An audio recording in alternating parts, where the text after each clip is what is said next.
अस्सलाम वालेकुम dear student. आज हमने नाइन्थ क्लास की जो केमिस्ट्री है इसका chapter number 7 acid base chemistry और इसका बहुत important topic 7.3 Bronsted and Lowry acid base concept को आज हम डिस्कस करेंगे।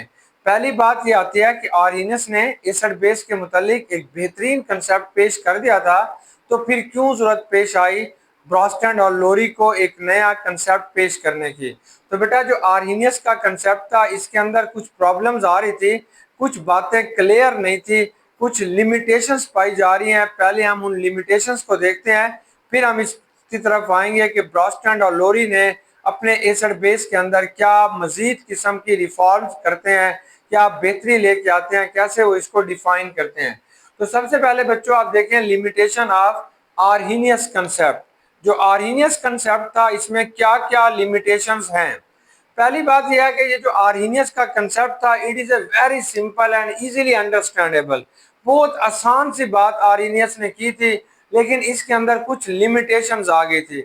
आर्हेनियस क्या कहता था, एसिड एक ऐसी स्पीशीज है जो प्रोटॉन देगा और बेस एक ऐसी स्पीशीज है जो OH आयन देगा। तो ये इसका कंसेप्ट था जिसे हमने डिस्कस कर लिया था। अब इसकी लिमिटेशन में पहली बात ये आती है कि ये जो कंसेप्ट था applicable only in aqueous medium. Arrhenius के कंसेप्ट को आपको समझने के लिए सिर्फ पानी के अंदर आप एसिड या बेस को देख सकते हैं। जब उसे पानी के अंदर डिजॉल्व करेंगे तो आप बताएंगे ये एसिड है या बेस है, यानी applicable only in aqueous media के अंदर आप इसे देखेंगे, पानी के अंदर देखेंगे।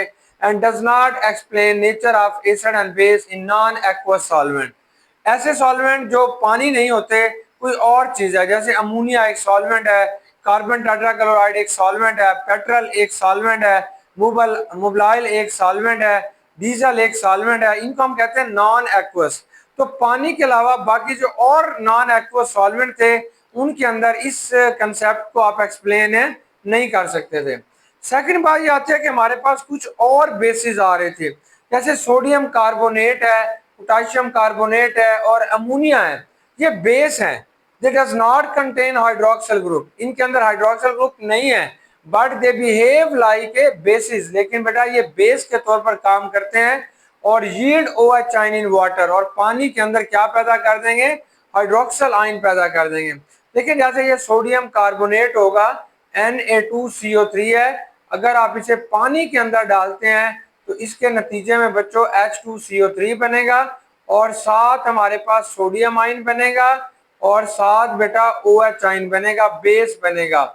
तो ये बेसिस हैं, लेकिन आर्हेनियस इनको बेस के तौर पर नहीं मान रहा था, इनको एक्सप्लेन नहीं कर सकता था, ये उसकी लिमिटेशन आ जाती है। फिर कुछ एसिड्स होते हैं, मतलब जैसे सल्फर ट्राइऑक्साइड है, कार्बन डाइऑक्साइड है, नाइट्रोजन डाइऑक्साइड है, these do not contain hydrogen, इसके अंदर हाइड्रोजन नहीं है, लेकिन बेटा but they behave an acid when dissolve in water. तो ये भी एक लिमिटेशन है, क्योंकि आर्हेनियस की डेफिनेशन में ये नहीं आ रहे थे।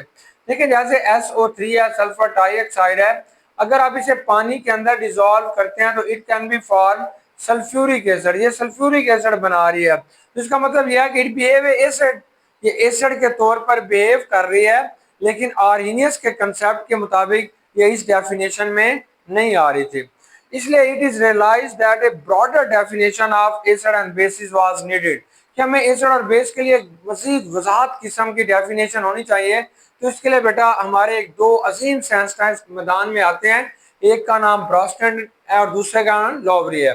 ये जो ब्रोस्टन थे बेटा, ये हमारे पास एक स्वीडिश डेनिश केमिस्ट थे, डेनिश के रहने वाले थे, और 1923 के अंदर ब्रोस्टन ने एसिड और बेस के मुतालिक एक कंसेप्ट पेश किया।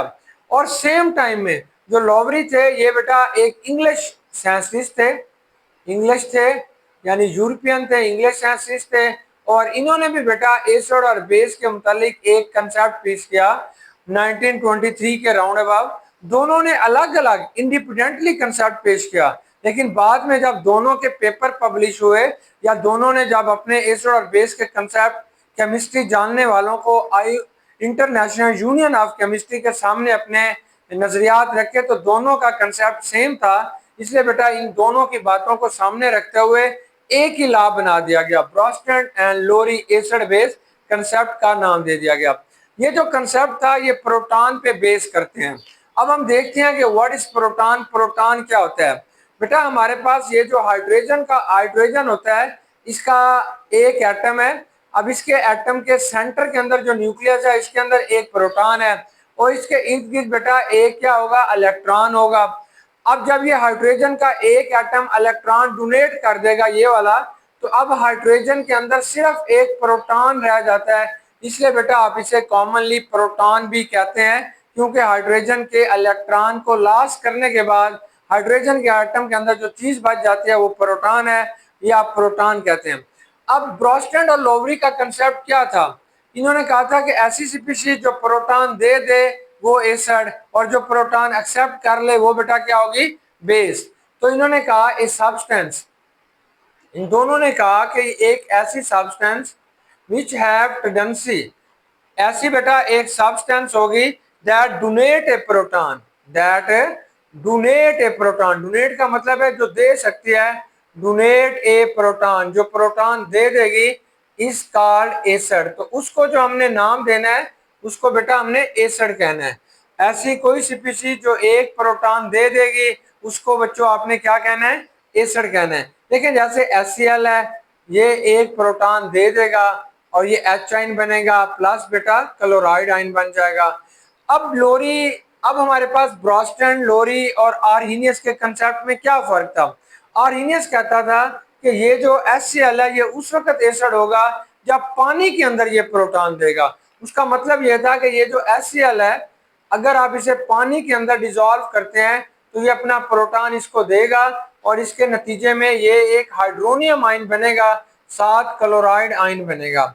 लेकिन ब्रोस्टन और लोरी कहते हैं कि एक एसिड वो स्पीशीज है जो किसी भी सॉल्वेंट के अंदर, किसी भी मीडिया के अंदर जो है वो प्रोटॉन डोनेट कर सकता है। तो इसलिए इनके अंदर ये बुनियादी फर्क था। लेकिन अगर HCl को आप पानी के अंदर डालते हैं तब भी बेटा ये हाइड्रोनियम आयन देगा, साथ क्लोराइड आयन देगा।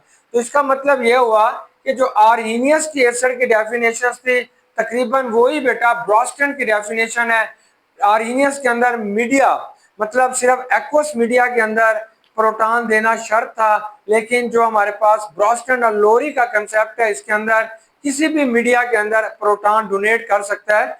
तो इसलिए हम कहते हैं कि ऑल आर्हीनियस एसिड्स आर, जितने भी बेटा ऑल आर्हीनियस, आर्हीनियस के बेटा जितने भी एसिड होते हैं all are Bronsted and Lowry acid, वो तमाम के तमाम बेटा ब्रोस्टन और लोरी के एसिड भी होंगे, ब्रोस्टन एंड लोरी के एसिड भी होंगे। जो आर्हीनियस के एसिड है डेफिनेशन के लिहाज से वही बेटा हमारे पास क्या होंगे, लोरी और ब्रोस्टन के भी एसिड होंगे। अब देखें जैसे आपके पास H2SO4 है, जब पानी के अंदर आप इसे डिसॉल्व करेंगे तो ये अपना प्रोटॉन डोनेट करेगा। ये दो स्टेप के अंदर रिएक्शन होगा। पहले स्टेप के अंदर हाइड्रोनियम आयन बनेगा, बाईसल्फेट आयन बनेगा। दूसरे स्टेप के अंदर बेटा फिर ये हाइड्रोनियम आयन है और फिर ये बाईसल्फेट आयन है। तो अब ये फिर अपना ये वाला प्रोटॉन जो है आप पानी के अंदर दोबारा डोनेट करेगा, सॉरी ये पानी लेंगे और पानी को ये अपना प्रोटॉन दे देगा। Again it can be form hydronium ion plus sulphate ion.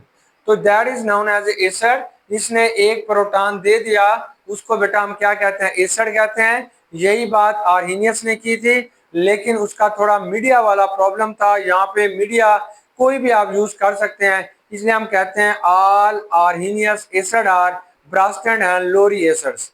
अब हम बेसिस की बात करते हैं कि बेसिस क्या होंगे, लेकिन यहाँ पे कुछ इख्तलाफात भी हैं। जैसे बेटा अमोनियम आयन है, अमोनियम आयन है, ये लोरी एंड ब्रोस्टन कंसेप्ट के मुताबिक एक एसिड है, लेकिन आर्हीनियस के मुताबिक ये एक एसिड है नहीं है। तो ये एक इख्तलाफ आ जाता है। तो ब्रोस्टन और लोरी का बेस का कंसेप्ट क्या है, तो कहते हैं ए सब्सटेंस। ये हमारे पास बेटा एक सब्सटेंस होगी, एक कोई भी चीज होती है दैट डोनेट, जो कि आमतौर पर बेटा डोनेट करेगी, donate that accept a proton, that accept a proton, जो एक प्रोटॉन को बच्चों एक्सेप्ट करेगी इज कॉल्ड बेस। तो आपने उसे बेस कहना है। तो जो इलेक्ट्रॉन देगा वो एसिड, इसने बेटा इलेक्ट्रॉन को एक्सेप्ट कर लिया, वो हमारे पास क्या बन जाएगा, बेस बनेगा। अब ब्रोस्टन के बेस कौन से हैं? जैसे ये OH आइन है, ये बेस है। जैसे ये साइनाइड आइन है, ये बेस है। ये बेटा हमारे पास क्या होगा? क्लोराइड आइन है, ये भी हमारे पास एक क्या होगा? बेस होगा। ऐसे आपके पास अमोनिया है, दैट इज ए बेस। ये सारे के सारे क्या हैं? बेस हैं। OH आइन के अलावा ये जो OH आइन है, हाइड्रोक्सिल आइन है, इसके अलावा ये तमाम के तमाम बेसिस जो हैं सिर्फ ब्रोस्टन के बेस हैं। ये हमारे पास आर्हीनियस का बेस नहीं है। अब साइनाइड क्या होगा? ये एक ऐसी स्पीशीज होगी जब आप इसे पानी के साथ रिएक्शन कराते हैं या कोई भी इसे एक प्रोटॉन देगा तो ये फौरन एक प्रोटॉन को एक्सेप्ट करेगा, इसलिए बेटा आप इसे बेस कहते हैं। अगर आपने क्लोराइड आयन को देखते हैं, क्लोराइड आयन को देखते हैं और इसको बेटा पानी के साथ रिएक्शन कराएंगे तो it can form A acid. तो ये आपके पास क्या बनाएगा बेटा? एक एसिड बनाएगा और ये बेस है, इसने प्रोटॉन को एक्सेप्ट कर लिया। सिमिलरली अमोनिया जो होती है that is a base according to Bronsted concept.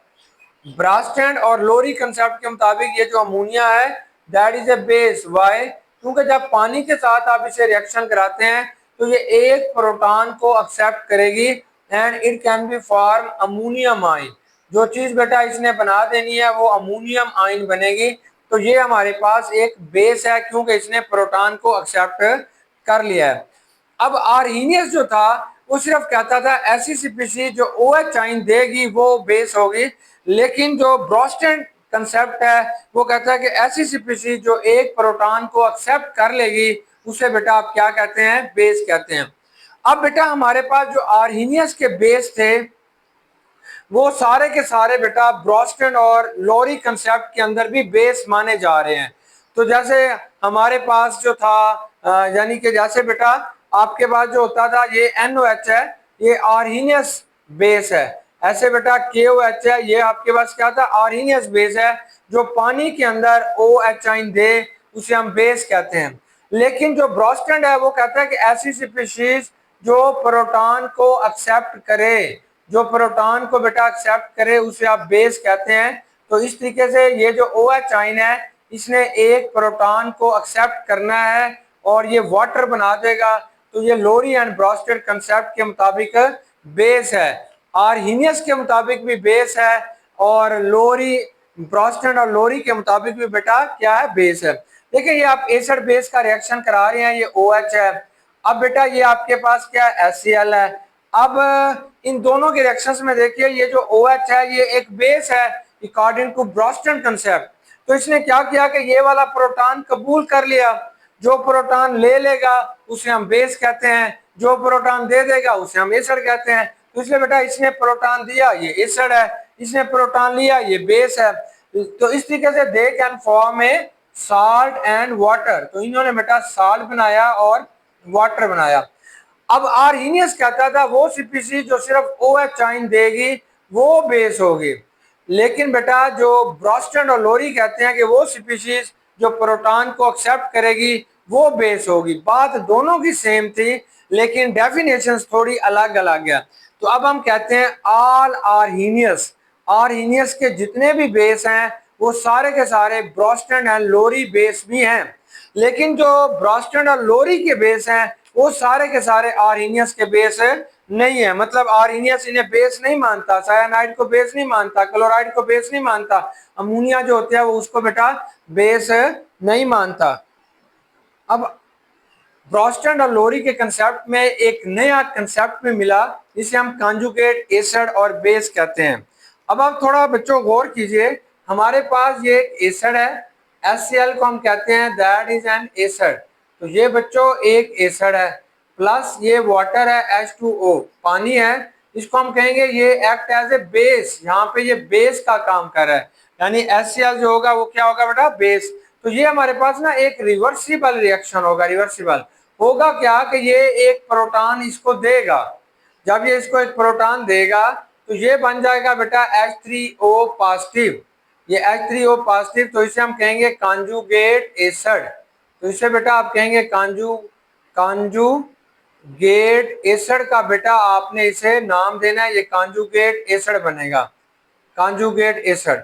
और प्लस बच्चों ये आपके पास क्लोराइड बन जाएगा, तो इसे हम कहते हैं कॉन्जुगेट बेस। जो इसका आपके पास नाम आ जाएगा वो कांजुगेट, कांजुगेट एसिड। कांजुगेट ये बेस कहलाएगा, कांजुगेट बेटा बेस, तो ये कांजुगेट बेस कहलाएगा। अब ये जो HCl है ये आपके पास एक एसिड है। अब HCl ने क्या किया कि एक प्रोटॉन दिया, HCl ने बेटा एक प्रोटॉन दिया, इसके बाद ये एक बेस के अंदर तब्दील हो जाता है जिसे आपने कांजुगेट बेस कहते हैं। अब ये जो बेस होता है इसने क्या किया कि एक प्रोटॉन लिया और ये एसिड के अंदर तब्दील हो जाएगा, जिसे बेटा आपने कांजुगेट एसिड का नाम देते हैं।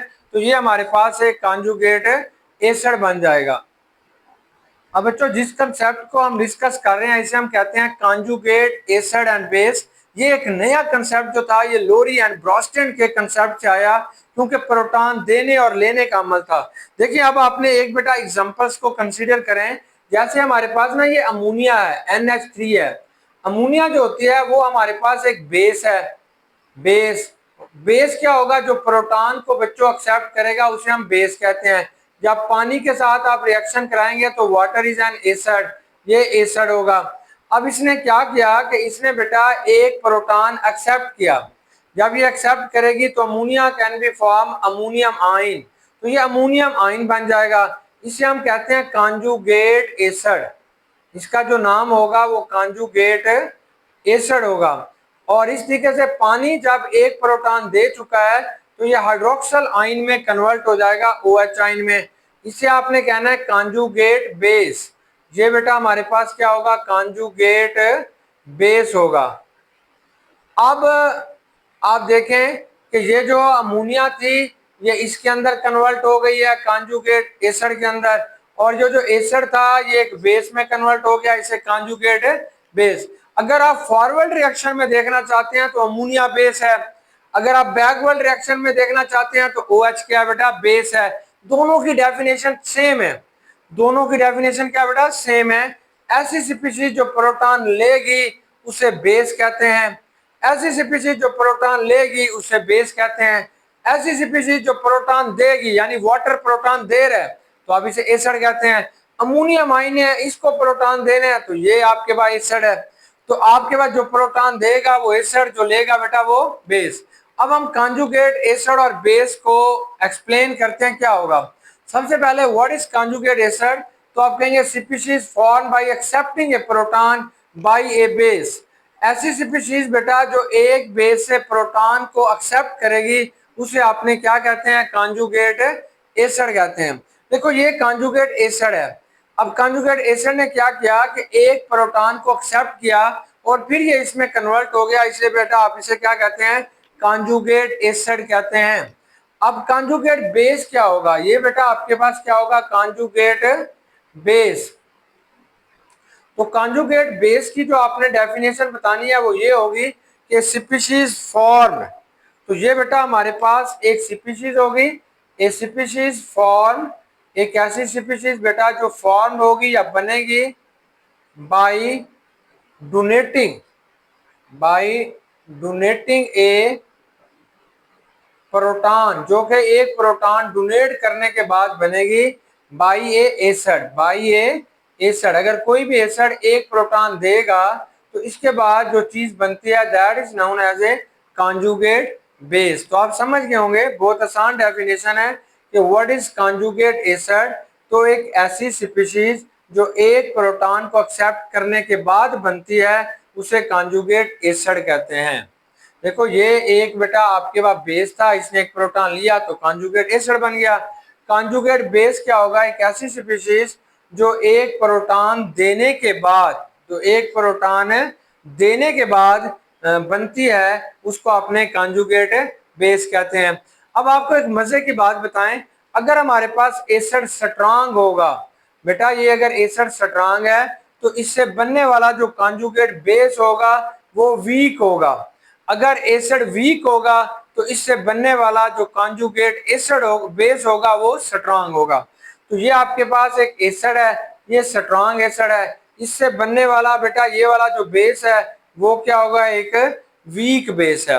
तो सिमिलरली अगर हमारे पास एक स्ट्रांग बेस होगा और उससे बनने वाला जो कॉन्जुगेट एसिड होगा वो वीक होगा। जैसे अमोनिया है, अमोनिया एक स्ट्रॉन्ग बेस है, लेकिन इससे बनने वाला जो कॉन्जुगेट एसिड है वो वीक है। वो क्या बेटा? वीक है। तो आप जानते हैं कॉन्जुगेट एसिड और बेस कैसे बनते हैं? Due to transfer of proton. सिर्फ ये प्रोटॉन के ट्रांसफर की वजह से बनते हैं। यहाँ पे एक नई डेफिनेशन भी आ रही है जिसे हम कहते हैं एम्फोटेरिक। एम्फोटेरिक क्या होती है? A species which behave as acid as well as base. A species बेटा एक ऐसी स्पीशीज होगी विच बिहेव जिसने आमतौर पर बिहेव करना है एज एसिड, जो एसिड के तौर पर भी काम करेगी, behave an acid as well as base, as well as base, जो बेस के तौर पर भी काम करेगी, इस कॉल्ड एम्फोटेरिक। तो आपने इसे बच्चों एम्फोटेरिक कहते हैं। वैसे एम्फोटेरिक का मतलब होता है दो रुखे। जैसे एम्फीबियंस होते हैं जो जमीन पे भी रह सकते हैं, पानी के अंदर भी रहते हैं, उन्हें बेटा आपने एम्फीबियंस कहते हैं। अब इसकी आपने एग्जांपल्स देखनी है। जैसे हाइड्रोजन साइनाइड है बेटा, ये HCN है हमारे पास। एक आपके पास एसिड है, इसे हम HCN कहते हैं। यहाँ पे आपके पास क्या होगा? वाटर है, पानी है। पानी जो होगा ये HCN के साथ आपने इसका क्या करना बेटा? रिएक्शन कराते हैं। तो इसके नतीजे में क्या होगा कि ये एक प्रोटॉन इसको देगा, एक प्रोटॉन इसको देगा। यहाँ पे ये जो वाटर है it act as a base, पानी बेटा बेस के तौर पर काम कर रहा है, ये एक प्रोटॉन ले रहा है। तो इस तरीके से it can be form hydronium ion. ये जो चीज बन जाएगी बेटा ये हाइड्रोनियम आयन बनेगा, ये एसिड बनेगा, इसे आपने कॉन्जुगेट एसिड कहते हैं। साथ हमारे पास जो चीज बन जाएगी उसे हम साइनाइड कहेंगे और ये कॉन्जुगेट बेस होगी। कॉन्जुगेट क्या होगी? बेस। ये कॉन्जुगेट बेटा बेस बन जाती है। सिमिलरली अगर आपने अमोनिया का रिएक्शन देखा अभी, फिर दोबारा देख लेते हैं। अमोनिया का रिएक्शन जब आप पानी के साथ कराते हैं तो ये जो अमोनिया होगी दैट इज ए बेस। जहां पे अमोनिया बेटा बेस है but water is a acid, ये एसिड का काम करेगा। लोरी एंड ब्रास्टिन के मुताबिक जो प्रोटॉन देगा वो एसिड, तो इसने एक एसिड दिया, then it can be form ammonium ion. तो ये बेटा अमोनियम आयन बन गया और इसके साथ आपके पास क्या बनेगा? OH ion.